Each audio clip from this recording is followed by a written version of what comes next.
உங்க அண்டர்ஸ்டாண்டிங்கை திணிக்காதீங்க. அப்ப சனாதனம் என்னன்னு கேக்குறீங்களா? அப்ப நான் சொல்றதானே சனாதனம், நான் தானே சனாதனி, நீங்க சனாதனியா? அப்ப ரிசர்வேஷன் கவுண்டர்ல முதல்ல முஸ்லீமுக்கு முதல்ல முன்னுரிமை கொடுத்து போட முடியுமா? நீங்க சனாதனம் நீங்க ஒரு விளக்கத்தை வச்சுக்கிட்டு என்ன கேக்குறீங்க?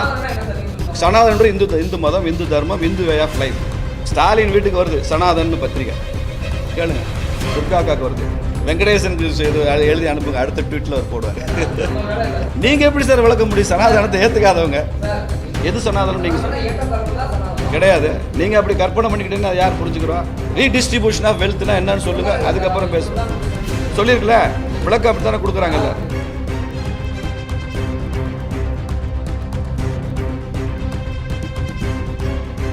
இன்னைக்கு நாடு முழுக்க பேசப்பட்டு கொண்டிருக்கிற மிக முக்கியமான ஒரு விஷயம் குறித்து பேசுவதற்காக தான் இந்த பத்திரிகையாளர் சந்திப்பு.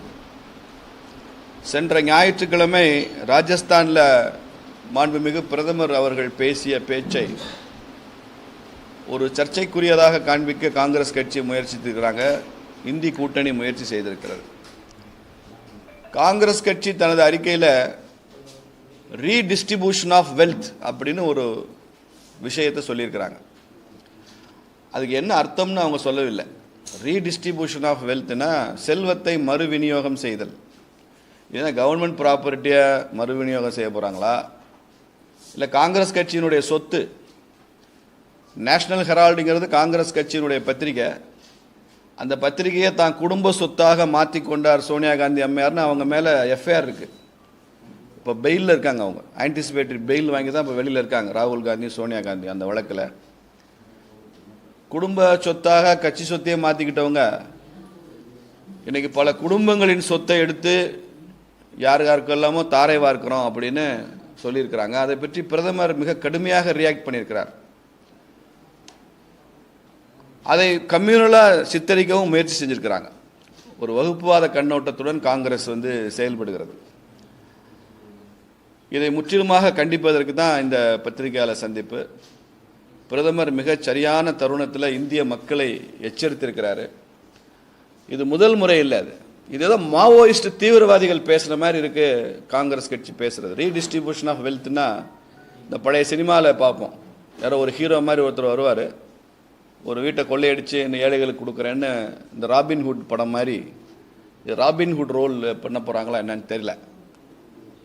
ஒரு காலத்தில் இவ்வளவு நிலம் வச்சுக்கூடாது, லேண்டுன்றது ரொம்ப ஒரு ரேர் ரிசோர்ஸு, லேண்ட்லெஸ் பீப்புள் நிறைய நிலமற்றவர்கள் இருக்கிறார்கள் என்பதற்காக லேண்ட் சீலிங் ஆக்டெல்லாம் வந்துச்சு. அதெல்லாம் எல்லாரும் ஏற்றுக்கொண்ட ஒரு சட்டம், இத்தனை ஸ்டாண்டர்ட் ஏக்கருக்கு மேலே இருக்கக்கூடாது அப்படின்னு சொல்லி. ஏன்னா நிலம்ன்றது இறைவன் கொடுத்தது. அந்த மாதிரிலாம் லேண்ட் சீலிங் ஆகிட்டு வந்துச்சு. காந்தி இயக்கத்தில் ரொம்ப பெரிய தலைவராக இருந்தவர் வினோபா, அவர் ஒரு முனிவர் மாதிரி தனது வாழ்க்கையை அமைத்து கொண்டவர். அவர் நிலம் உள்ளவர்கிட்ட போய் நிலமற்ற ஏழைகளுக்கு நீங்கள் நிலம் கொடுங்க, உங்கள் நிலத்தில் கொஞ்சம் விட்டு கொடுங்கன்னு கேட்டப்போ லட்சக்கணக்கான ஏக்கர் நிலத்தை இந்தியாவில் அதை கொடுத்தாங்க. ஆந்திராவில் போச்சம்பள்ளின்ற இடத்துல தான் முதல்ல அது ஆரம்பித்தது. அப்போ நிலம் நிறையா வச்சிருக்கிறவங்க ஏழைகளுக்கு நிலம் இல்லைன்னு கேட்டால் கொடுக்க தயாராக இருக்காங்க, இந்தியர்கள் அப்படி நல்லவங்களாக இருக்காங்கன்னு புரிந்து கொண்ட வினோபா நாடு முழுக்க பூதான இயக்கம் நடத்தினார். இன்றைக்கி கூட நீங்கள் தமிழ்நாட்டில் பூதான லேண்ட் நிறையா இருக்குது. அது பஞ்சமி கிளாசிஃபிகேஷனில் அதுவும் வருது, பூதான் லேண்டு. அப்படி மக்களுக்கு இங்கே transfer of redistribution of wealth நடந்திருக்கு. இது முற்றிலும் வேறுபட்ட ஒரு வகையில் கொள்ளையடிக்கிற மாதிரி பேசியிருக்காங்க காங்கிரஸில். இது யார்கிட்ட பணத்தை யாருக்கு எடுத்து தர போகிறாங்க, அதில் எல்லா சமூக பின்னணியும் உள்ளவங்களாம் சொல்லியிருக்கிறாங்க.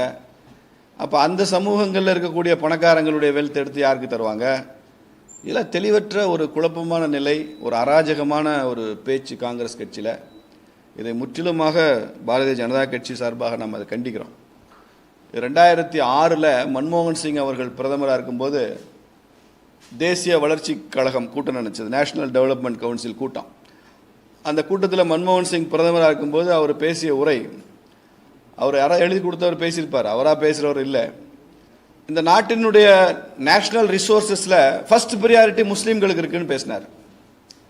இதை மாதிரி ஒரு அக்கிரமம், ஒரு சமய சார்பற்ற நாடுன்னு பேசுகிற இந்தியாவில் காங்கிரஸ் கட்சி சார்பாக பிரதமராக இருந்தவரை அநியாயத்துக்கு பேசியிருக்கிறார்.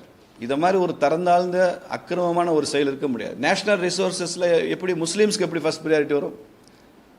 இப்போ கிறிஸ்டியனுக்கு செகண்ட் ப்ரியாரிட்டி, இந்துனா தேர்ட் ப்ரியாரிட்டியா? ரிசோர்ஸஸ்னால் எல்லாமே நேஷனல் ரிசோர்ஸஸ் தான். தெருக்குழாயில் தண்ணி வருது, முஸ்லீம்ஸ் தான் ஃபர்ஸ்ட் ப்ரியாரிட்டினா அப்போ முஸ்லீம் தான் போய் முதல் குடம் தண்ணி அவங்கள தான் பிடிக்கணும், அடுத்த குடம் தண்ணி இந்த மதம் பிடிக்கணும், அடுத்த குடம் இந்த மதம் பிடிக்கணும், அப்புறம் இந்த ஜாதி பிடிக்கணும். இது வாட் இஸ் திஸ்? இப்படிலாம் பேசிட்டு அவங்களால ஓட்டு வாங்கி ஆட்சியில் இருக்க முடியுது. ராஜீவ்காந்தி இந்தியாவில் பிரதமராக இருக்கும்போது மேகாலயா தேர்தலில் நாங்கள் ஜெயித்தால் வெற்றி பெற்றால் பைபிள் படி ஆட்சி நடத்துவோம்னு தேர்தல் அறிக்கை, காங்கிரஸ் கட்சியோட தேர்தல் அறிக்கை இருக்குது. ராஜீவ் பிரைம் மினிஸ்டர் இருக்கும்போது 85 to 89 அந்த காலகட்டத்தில் பைபிள் படி. இப்போ அங்கே இருக்கிறவங்கலாம் கிறிஸ்தவர்களோட பைபிள் படி பிறகு என்ன சமய சார்பற்ற தன்மையை பற்றி பேசுறது, வாய்களையே பேசுறது. இது மாதிரி பேச்சுக்கள் காங்கிரஸ் மறுபடியும் பிரிவினை நாட்களை நோக்கி போகுது. பிரதமர் அவர்கள் ரொம்ப சரியாக சொல்லியிருக்கிறாரு. இப்போ காங்கிரஸ் பேசுகிற இந்த பேச்செல்லாம் சுதந்திரத்துக்கு முன்னால் முஸ்லீம் லீக் பேசின மாதிரி இருக்கு அப்படின்னு சொல்லியிருக்காரு. சுதந்திரத்துக்கு முன்னால் முஸ்லீம் லீக் பேசின மாதிரி இருக்கு, ஜின்னா பேசின மாதிரி இருக்கு. ஜின்னா பேசிய அதே வார்த்தைகளை, அதே உள்நோக்கத்தை வேறு வேறு வார்த்தைகளில் ராகுல் காந்தி வெளிப்படுத்துகிறார். அப்படிதான் நாங்கள் வன்மையாக கண்டிக்கிறோம். இது வாக்கு வங்கி அரசியலுக்காக தேசத்தை காவு கொடுத்து விட முடியாது. ரீடிஸ்ட்ரிபியூஷன் ஆஃப் வெல்த்னா என்னன்னு விளக்கணும். அதை பற்றி சாம் பிட்ரோடா பேசியிருக்காரு. சாம் பிட்ரோடா தெரியும் உங்களுக்கு, காங்கிரஸ் கட்சியில் ரொம்ப முக்கியமான அறிவுஜீவி, அயலக இந்தியர்களுக்கான பொறுப்பில் இருக்கிறார் காங்கிரஸில் அந்த செல்ல. அவர் சொல்லியிருக்கிறாரு, அமெரிக்காவில் ஒருத்தர் இறந்து போயிட்டாருன்னா அவருடைய சொத்தில் இத்தனை பெர்சன்டேஜை கவர்மெண்ட் எடுத்துக்கிறோம். அமெரிக்காவில் அப்படி எடுத்துக்க முடியும். இந்தியாவில் இங்கே குடும்பம் இருக்குது, சமூக அமைப்புகள் இருக்குது, உறவுமுறை சார்ந்த சமூகங்கள் இருக்குது. இங்கே எல்லாருமே அரசாங்கம் இல்லை. அமெரிக்காவில் அரசாங்கம் 60 வயசு ஆகிட்டா முழுக்க அவங்க அரசாங்கம் அங்கே அண்டர்டேக் பண்ணிக்கும். ஸ்வீடன் மாதிரி நாடுகளில் ஒருத்தருக்கு 60 வயசு ஆயிடுச்சுன்னா அவருக்கு ஒரு கிளர்க்கை அப்பாயின்ட் பண்ண அரசாங்கமே. 60 வயசான ஒருத்தர் ஒரு கிளர்க்கை வேலைக்கு வச்சுக்கலாம், உதவியாளரை. அந்த உதவியாளருக்கு அரசாங்கம் சம்பளம் தரும். இந்தியாவில் தருவாங்களா? அப்போது ஒவ்வொரு நாட்டுக்கும் தனித்தனி கலாச்சாரம், பாரம்பரியம் இருக்கு. இதையெல்லாம் புரிந்து கொள்ளாத காங்கிரஸ் வாக்கு வங்கி அரசியலுக்காக ரீடிஸ்ட்ரிபியூஷன் ஆஃப் வெல்த்ன்ற பேரில் ஒரு பெரிய ஒரு வன்மத்தை காமிச்சிருக்காங்க. அதில் சமூகங்களெல்லாம் இணைச்சி பேசியிருக்கிறாங்க. மத ரீதியாக தூண்டல் அதில் இருக்குது, ஜாதி ரீதியாக தூண்டி விடுகிற போக்கு அதில் இருக்குது. இந்த நாட்டில் ரொம்ப பெரிய ஒரு குழப்பத்தையும் கலவரத்தையும் அபாயத்தையும் விளைவிக்கிற திட்டம்.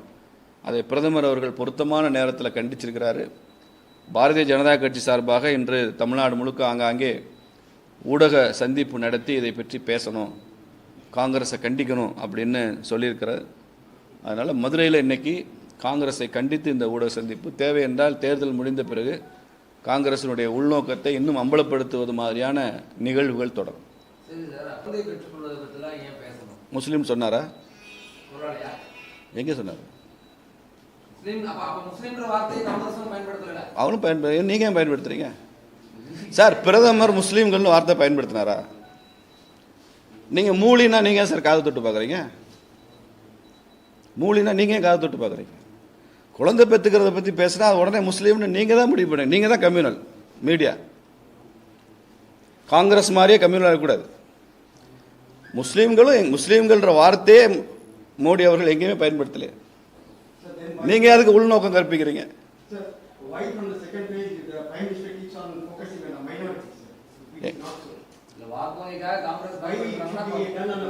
It should be because redistribution of wealth ல என்ன சொல்லிருக்காங்க? மைனாரிட்டிஸ் வார்த்தை பயன்படுத்திருக்காங்களா அவங்க காங்கிரஸ்ல?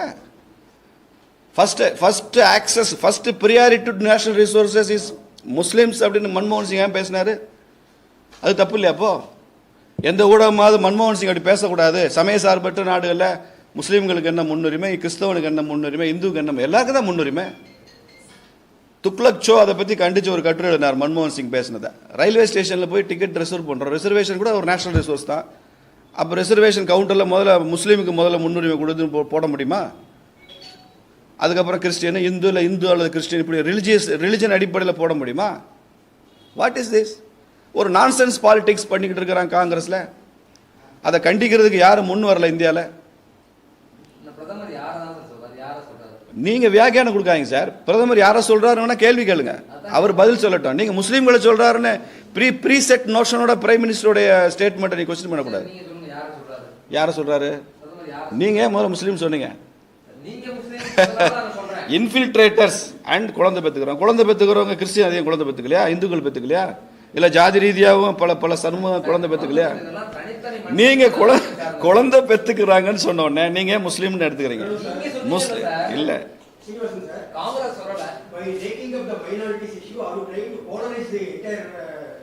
By taking up the minority issue, Congress wants to polarize the whole India as Hindu and Muslim.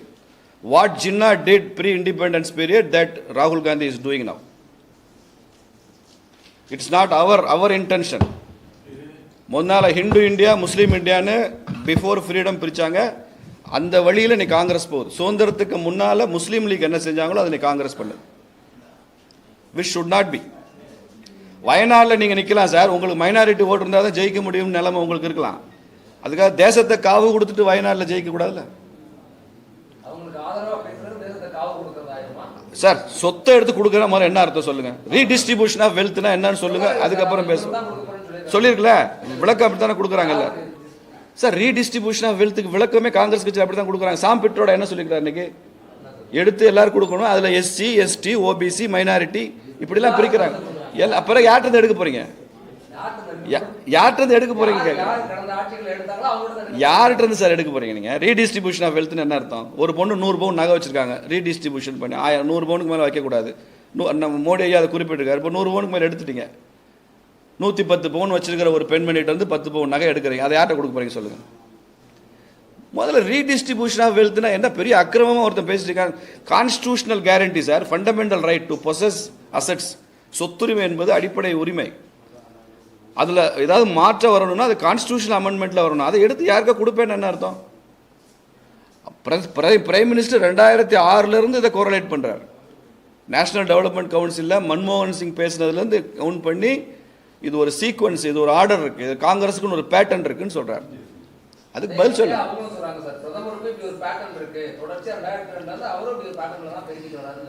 பிரதமர் ஒரு ரெஸ்பான்சிபிள் பிரைம் மினிஸ்டர்ல அவர் சொல்லி ஆகணும்ல. ரீடிஸ்ட்ரிபியூஷன் ஆஃப் வெல்த்னா நாளைக்கு இதுல எவ்வளவு பெரிய பிரச்சனை ஆகுதுலாம் சொல்லித்தான் ஆகணும். சொல்லணும். மிஸ்கோட்டட் இல்ல misunderstood sir. Now I ask Congress to clarify your stand. Redistribution of வெல்த்னா என்னன்னு சொல்லுங்க. இந்த மதுரையில் யார்கிட்ட இருந்தாலும் சொத்தை எடுக்க போறீங்க, யார் கொடுக்க போறீங்கன்னு மதுரையில் உள்ள காங்கிரஸ் கட்சியாக சொல்லட்டும். We agri. முதல்ல கிளாரிஃபை பண்ணுங்க. முதல்ல காங்கிரஸ் கட்சி குடும்பத்திலிருந்து எடுங்க சார். இல்லை தமிழ்நாட்டில் ரீடிஸ்ட்ரிபியூஷன் ஆஃப் வெல்த்னா முதல்ல கருணாநிதி குடும்பத்திலேருந்து ஆரம்பிங்க. அவங்ககிட்ட தான் சொத்து நிறைய இருக்கு. கருணாநிதி ஸ்டாலின் அந்த சொத்தெல்லாம் எடுத்து அவங்களுக்கு கொடுங்க. அது ஏழைகளுக்கு கொடுப்போம்ன்ற வார்த்தை கூட இல்லை அதில். அல்லது யார் டிசர்விங்க யார் பிபிஎலும் இல்லை. சரி சரி சார், ஓபிசியில் பணக்காரங்க இருக்காங்க, அவங்க என்ன பண்ணுவீங்க? நீங்க ஏதோ ஒரு இன்டென்ஷன்ல பேசிட்டு அதுக்கு விளக்கம் கொடுக்காதீங்க. SC ST OBC. ஓபிசியில் ரிச் பீப்புள் இல்லையா? இந்தியாவில் எல்லா இண்டஸ்ட்ரியலிஸ்டும் ஓபிசி தான், எல்லா ட்ரேடர்ஸும் ஓபிசி தான். அப்போ அவங்க ஏழையா இருக்கிற ஒருத்தங்கிட்ட எடுத்து மறுபடியும் பணக்காரங்கிட்ட கொடுப்பீங்களா? ஓபிசின்றதுனால ஜாதி மத அடிப்படையில் தான் கொடுப்பீங்களா? அப்போ விளக்கிட்டு சொல்லுங்க சார். விளக்குற வரைக்கும் பிரச்சனை தானே வரும். அப்போ எங்களுக்கு தெரிஞ்ச விளக்கத்தை உள்ள அபாயத்தை நாங்கள் சொல்லியிருக்கோம். அவ்வளோதான். வின் பண்ணா பார்க்கலாம். So we will fight it tooth and nail. இது வந்து அனுமதிக்கவே முடியாது, இது அனுமதிக்க கூடாது அப்படிங்கிறது தான் எங்களுடைய கோரிக்கை. அது மத அடிப்படையில் ஜாதி அடிப்படையில் துண்டாடுறதுக்கான ஒரு முயற்சி. இது ரொம்ப பெரிய அபாயத்தில் போய் முடியும். மத அடிப்படையில் ஜாதி அடிப்படையில் துண்டாடக்கூடாது. சித்திர திருவிழாக்கு மட்டும் எப்படி சனாதனம் வருது? எங்க சனாதனம் வருது?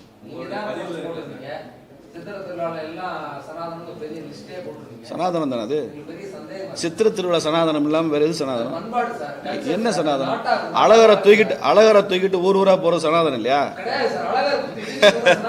அப்புறம் என்ன சனாதனம் இல்ல? வெங்கடேசனுக்கு எழுதி அனுப்புங்க, அடுத்த ட்வீட்ல அவர் போடுவார். சார், இந்து மதம்ன்றது சனாதனம் சார். மொட்டை அடிக்கிறது சனாதனம், அக்கினி செட்டி எடுக்கிறது சனாதனம், தீக்குழி இறங்குறது சனாதனம், அழகர் கோயிலுக்கு போறது சனாதனம். கருப்பசாமி சனாதனம், ஐயனார் சனாதனம், மாடசாமி சனாதனம். நீங்க என்ன சனாதனம்னு என்ன விளக்கம்? நீங்க சனாதனம்னு நீங்க ஒரு விளக்கத்தை வச்சுக்கிட்டு என்ன கேட்குறீங்க? சனாதனம் இந்து மதம், இந்து தர்மம், இந்து வே ஆஃப் லைஃப். எப்ப இருந்தாங்க? இந்து மதம் எப்பயுமே இருக்கு சார். எப்போ இருந்துச்சு வர நீங்க என்ன ஒரு டைம் ஃப்ரேம் வைக்கிறீங்க? எப்போ வந்துச்சு இந்து மதம் சொல்லுங்க. நீங்க சொல்லுங்க, இந்து மதம் எப்போ வந்துச்சு சொல்லுங்க சார். எப்போ இந்து மதம் வந்துச்சு? கருப்பசாமி எப்போ வந்தார்? இந்து மதம் எப்போ வந்துச்சு சொல்லுங்க. நீங்க இந்து மதத்துக்கு டைம் பீங் கிடையாது. வேதாஸ் எப்போ வந்துச்சு? வேதத்துக்கு என்ன சார் டைம் பீங் இருக்கு சொல்லுங்க. வேதத்தை இந்து மதம் ஒத்துக்குவீங்களா? அதாவது குறைஞ்சபட்சம் அதை ஒத்துக்குவீங்களா? வேதத்துக்கு என்ன டைம் பீங்? இதிகாசத்துக்கு என்ன டைம் பீங் இருக்குல்ல? அண்ணன் என்ன சொல்றாரு? கருப்பசாமிக்கு அப்புறம் தான் இந்து மதம் வந்து சொல்றாங்க. நீங்க சனாதனம்ன்றத புரிஞ்சுக்காம நீங்க ஒரு விளக்கம் கொடுக்குறீங்க. நான் சனாதனம்னா என்னன்னு சனாதனத்தை நான் சனாதனி சார். சனாதனம்னா என்னன்னு ஒரு சனாதனி தான் சார் விளக்கணும். நீங்க எப்படி சார் விளக்க முடியும் சனாதனத்தை ஏத்துக்காதவங்க?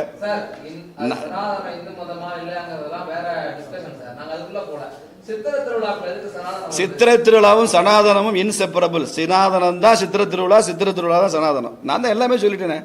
அக்கினி செட்டி எடுக்கிறது சனாதனம் தான், தீக்குழி இறங்குறது சனாதனம் தான், மொட்டை அடிக்கிறது சனாதனம். ஆமா, அதான் சனாதனம். நீங்க சனாதனம்னா என்ன நீங்க சொல்லுங்க. அப்போ எது சனாதனம் நீங்க சொல்லுங்க. கிடையாது. நீங்க அப்படி கற்பனை பண்ணிக்கிட்டீங்கன்னா யார் புரிஞ்சுக்கிறோம்? மகாத்மா காந்தி சொல்றாரு ஐயாமி சனாதனி ஹிந்துன்னு சொல்றாரு. ஐயாமி சனாதனி ஹிந்துன்னு காந்தி சொல்றாரு. அப்ப காந்தி ஏற்றத்தாழ்வு அக்செப்ட் பண்ணிட்டாரு அர்த்தமா? நீங்க ஐயா நம்ம மு.க. ஸ்டாலின் அவர்கள் வீட்டுக்கு போங்க. சனாதன் அப்படின்னு மாசம் மாசம் பத்திரிகை வருது அவங்க வீட்டுக்கு. எங்க இருந்து வருது தெரியுமா? புட்டபர்த்தில இருந்து வருது, சத்யசாய் பாபா இதெல்லாம் இருந்து. அது ஏற்றத்தாழ்வா? ஸ்டாலின் வீட்டுக்கு வருது சனாதன் பத்திரிகை. கேளுங்க, துர்காக்காக்கு வருது. சார் நீங்க உங்க அண்டர்ஸ்டாண்டிங் ஏன் சார் என் மேல திணிக்கிறீங்க? உங்க அண்டர்ஸ்டாண்டிங் திணிக்காதீங்க. சனாதனம் என்னன்னு கேக்குறீங்களே, அப்ப நான் சொல்றதானே சனாதனம். நான் தானே சனாதனி. நீங்க சனாதனியா? நீங்க சனாதனின்னு சொல்லுங்க. நீங்க சொல்ற விளக்கத்தை நான் ஏத்துக்கிறேன். நான் சனாதனி டெக்ளேர் பண்றேன் இத்தனை மீடியா முன்னால. அப்ப நான் சொல்றதான் எக்ஸ்பிளனேஷன். நான் திருக்குறள் படிச்சிருக்கேன்னு சொல்றேன், அதுக்கு விளக்கம் சொல்றேன். நீங்க திருக்குறள் படிக்கலன்னு சொல்றீங்க, அதுக்கு விளக்கம் சொல்லிட்டு பாருங்க. சனாதனம் நீங்க சனாதனி இல்ல இல்ல நீங்க இல்ல.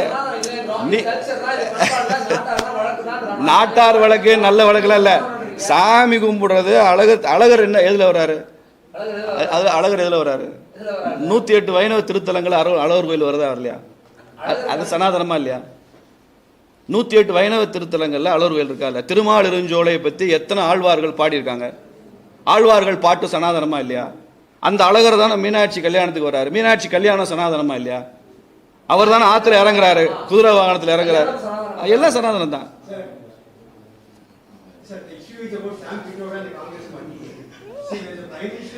Our friend wants some clarification.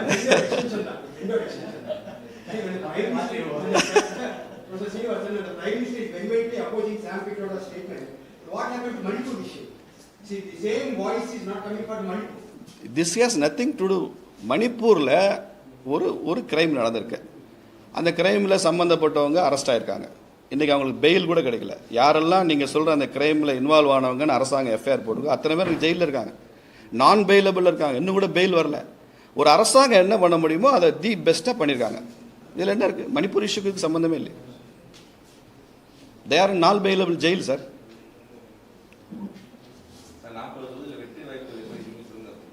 39 ஜெயிப்போம் சார் தமிழ்.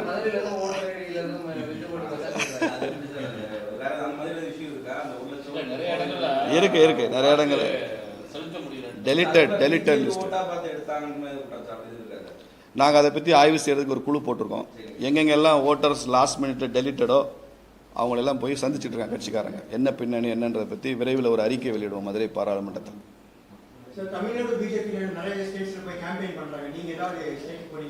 ஆமாம், என்ன தெலுங்கானா போக சொல்லியிருக்காங்க. இந்த மந்த் எண்டிலிருந்து I will be in Telangana. தெலுங்கானாவில் எந்த ஊர்னு எனக்கு சொல்லலை, தெலுங்கானான்னு ஸ்டேட்டை மட்டும் சொல்லியிருக்காங்க. ஒவ்வொருத்தரும் ஒவ்வொரு ஸ்டேட் போகிறாங்க. கர்நாடகா சிலர் போகிறாங்க, தெலுங்கானா போகிறாங்க. அவ்வளோதானா?